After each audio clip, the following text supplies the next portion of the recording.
Today's video is very important for those who wish to immigrate to Canada in the upcoming years. This news is released by ESDC and Statistics Canada Department. This is the department of Canadian government which revises its information pertaining to federal structure after every 10 years, and its content is updated after every 5 years.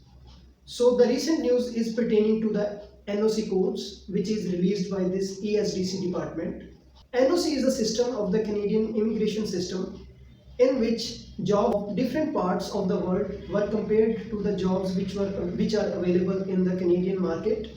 So these NOC codes were made actually to assess the quality of the profession, like numbers of working hours per week or per day were compared to the Canadian system, and apart from this, type of responsibilities were also compared with the Canadian jobs from the different parts of the world.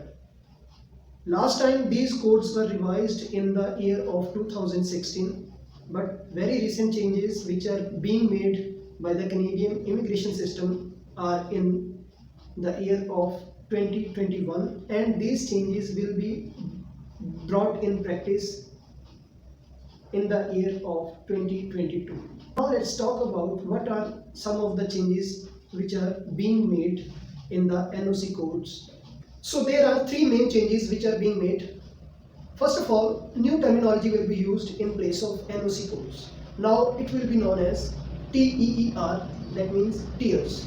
So in this new system, Canadian government will be assessing the jobs in terms of education, training, and the tasks which were involved in that particular job. Previously, only experience of the candidate was evaluated in the NOC codes, but now from the year 2022, education, training, and task relevancy would also be evaluated. Second major change is upgradation in the skill levels. Previously, there were 4 levels, but now these levels have been increased to 6 levels. That means now the difference from level to level now has further decreased. This means that at each level, now jobs will be evaluated on more number of parameters. Next biggest change is about the NOC codes itself. That means every job was assigned a particular code, and previously this code was limited up to 4 digits only. But now this code length has been extended to 5 digits, which is a signal or an indication that in upcoming year or in the year 2022, new jobs will also be included in this NOC system, which is now going to be called as TER system or tier system. Apart from these three changes, there are some supplementary changes which are being made in this system.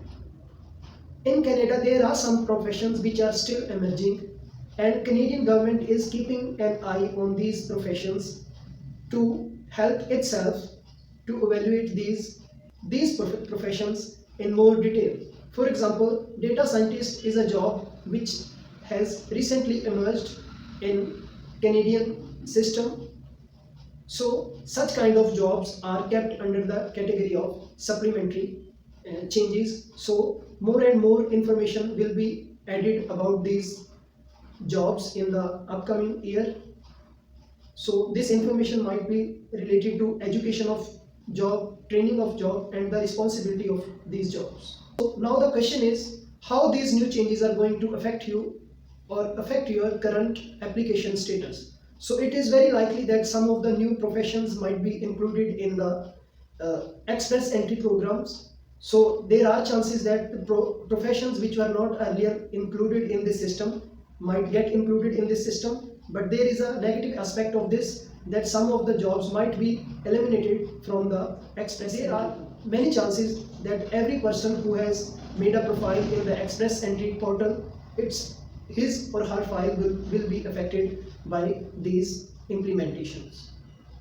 On the NOC website, there is sufficient information available about this new upcoming system, so candidates can compare the existing NOC system and upcoming TER system with each other, and they can how their files or applications are going to be affected by this implementation. On this channel, we are continuously uploading the Canadian immigration system. So if you want to know more about this, you can always follow this channel. Thank you for watching this video.